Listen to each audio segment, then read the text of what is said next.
બીજો મુદ્દો આવશે જીવાત. હવે જીવાતની અંદર અનેક પ્રકારની જીવાત. પહેલા તો એની અંદર બે પ્રજાતિ, એક ઈયળ અને એક બીજું ચૂસિયા.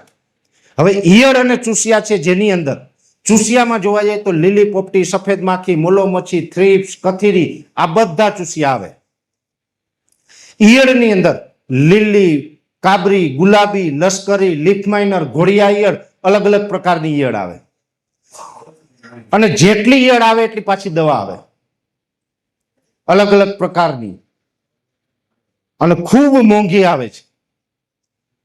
ત્યારે આના વિશે આપણે ટૂંકમાં મારે એટલું કેવું છે. આમ તો ઈયળ કે ચૂસિયા અલગ અલગ દવા આવે, પણ આપણે એક જ દવા એવી આપણા વાડીની અંદર આપણે ખેડૂતો બધા સાથે મળીને બનાવીએ, જેથી કરીને ઈયળ હોય કે ચૂસિયા હોય તમામ વસ્તુ નાશ થઈ જાય.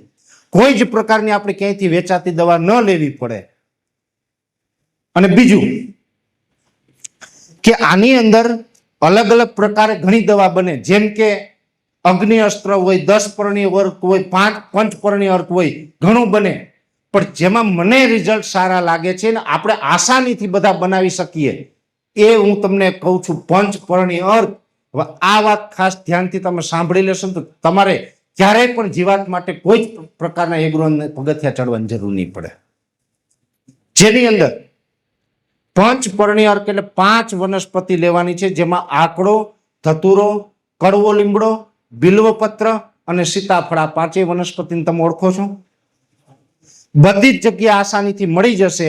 આ 5 વનસ્પતિ અને તમામ વનસ્પતિના પાન 2 કિલો લેવાના. 2 કિલો આકડાના પાન હોય, 2 કિલો લીમડાના પાન હોય, 2 કિલો સીતાફળના પાન હોય, એમ 5 વનસ્પતિના પાન આપણે 2 કિલો લેશું એટલે ટોટલ પાન થશે 10 કિલો. એ 10 કિલો પાન છે, પેલા તો એને વાટી નાખવાના, કાં ખાંડી નાખવાના, ક્રશ કરી નાખવાનું, ટૂંકમાં એને એક ચટણી જેવું બનાવી નાખવાનું.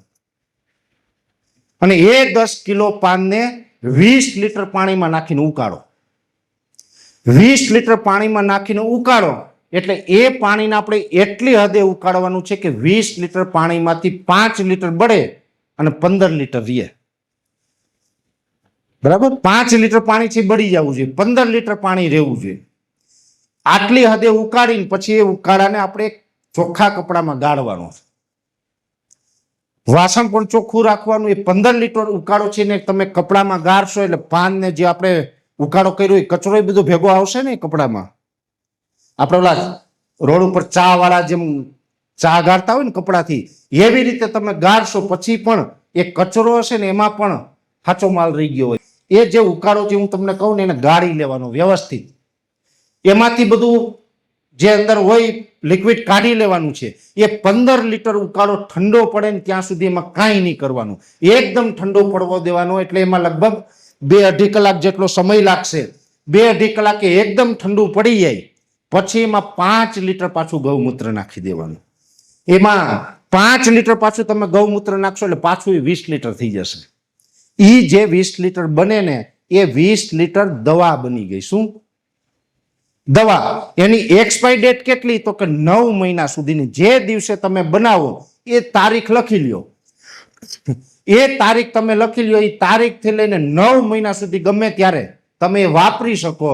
9 મહિના જૂનું થાય તો પછી ફેંકી દેવાનું, પછી નહીં વાપરવાનું.